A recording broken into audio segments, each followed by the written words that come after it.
Hujan turun mengguyur Jakarta sejak siang hingga sore menyebabkan banjir di sejumlah titik. Lantas langkah apa yang diambil oleh pemerintah untuk mencegah banjir lebih besar di Jakarta? Kita sudah tersambung dengan Kepala Pusat Data dan Informasi Kebencanaan BPBD Provinsi DKI Jakarta, Bapak Muhammad Yohan. Selamat malam, Pak Yohan. Selamat malam. Terima kasih sudah bergabung dengan iNews Prime, Bapak. Untuk hari ini setelah tadi Jakarta diguyur hujan sejak siang, ada beberapa titik nih Pak yang terendam banjir di Jakarta. Baik, jadi mulai tercatat ada genangan itu pukul 2 ya, itu ada 3 ruas jalan yang tergenang. Namun terus bertambah pukul 3 itu ada 16 RT yang tergenang, selain 3 ruas jalan tadi yang tergenang. Kemudian terus bertambah genangannya ya, hingga puncaknya itu pada pukul 18 ya, itu ada sekitar 42 RT yang tergenang. Namun untuk posisi terkini sampai dengan pukul 21 ini tersisa 25 RT yang tergenang ya, dengan ketinggian genangan paling tinggi ini saat ini sekitar 60 cm ya untuk yang terkini ya, sampai pukul 21.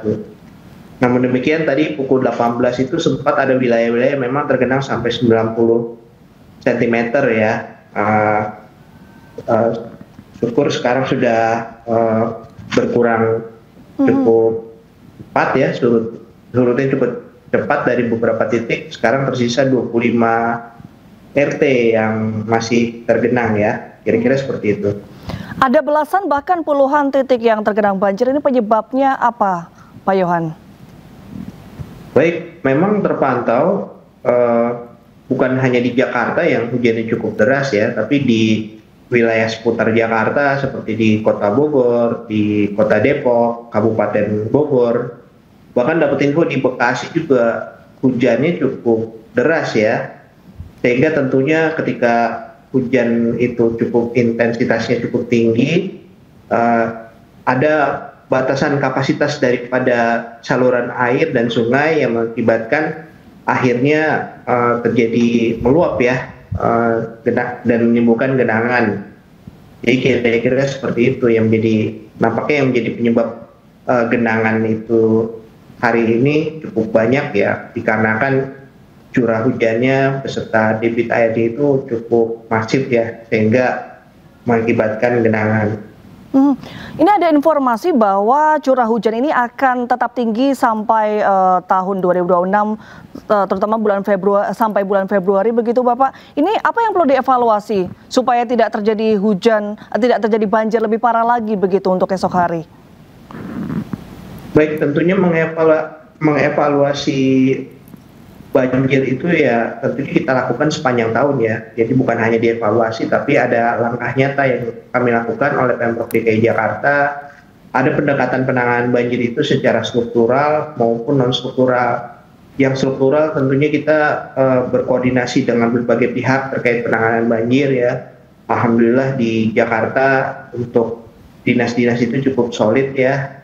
Seperti contohnya Dinas Sumber Daya Air, ini apabila terjadi hujan bersama BPBD dan unsur-unsur di kelurahan yang kita ini patroli biasanya ya, membawa pompa mobil yang akhirnya bisa mempercepat apabila ada titik-titik yang dianggap krusial ini, dengan pompa mobil itu bisa segera kita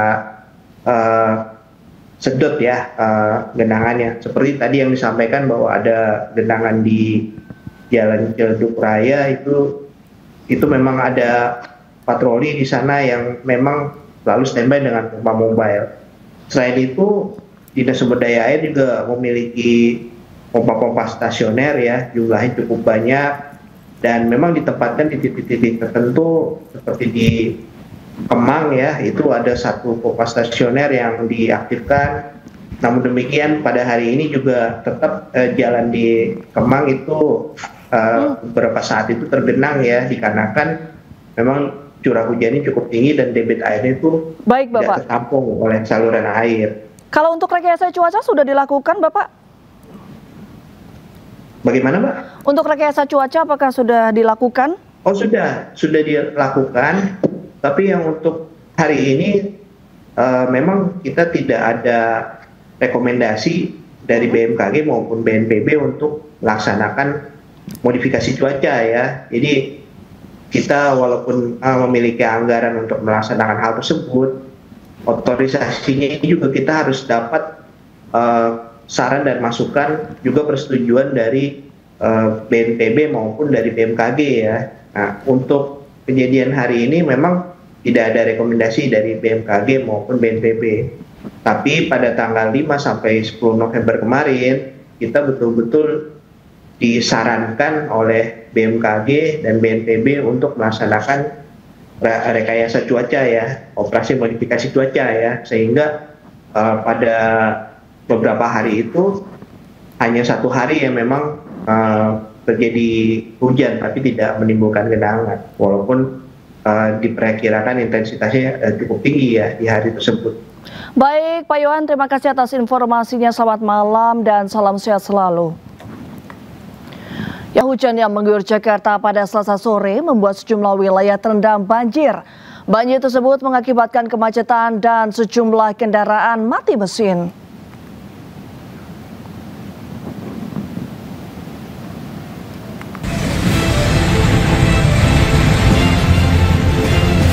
Dilanda hujan lebih dari 3 jam, terowongan Halim di Jalan Raya DI Panjaitan, Jakarta Timur banjir.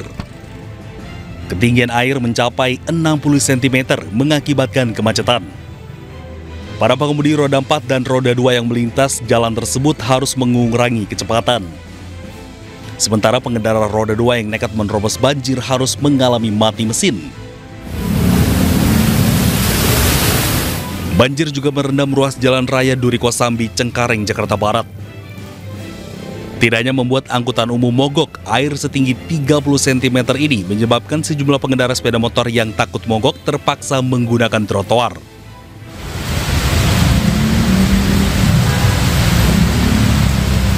Sementara itu, Jalan Ciledug Raya banjir dengan ketinggian air 30 cm membuat arus selalu lintas dari arah Kebayoran menuju Cipulir padat merayap.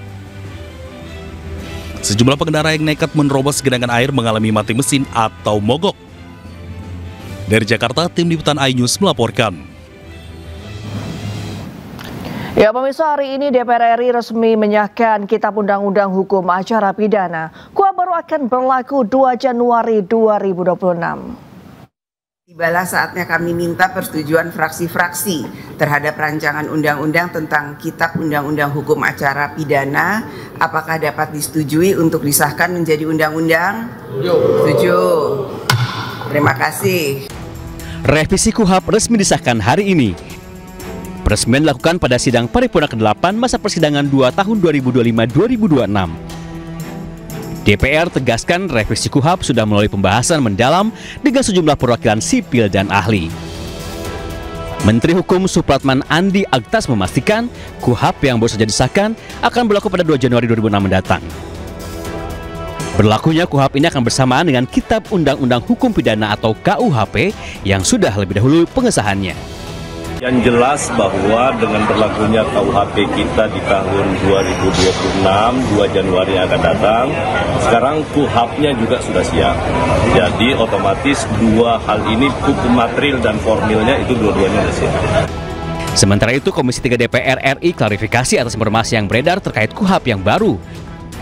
Mereka menekankan bahwa saat ini banyak korban dari KUHP lama, salah satunya kasus yang melibatkan Roy Suryo terkait ijazah Presiden ke-7 RI Joko Widodo. Semua fraksi menyadari bahwa penyadapan itu harus diatur secara hati-hati dan harus dilakukan dengan izin pengadilan. Pertama, penangkapan itu harus dilakukan setelah adanya penetapan tersangka. Penetapan tersangka itu tentu mensyaratkan dua alat bukti, ya.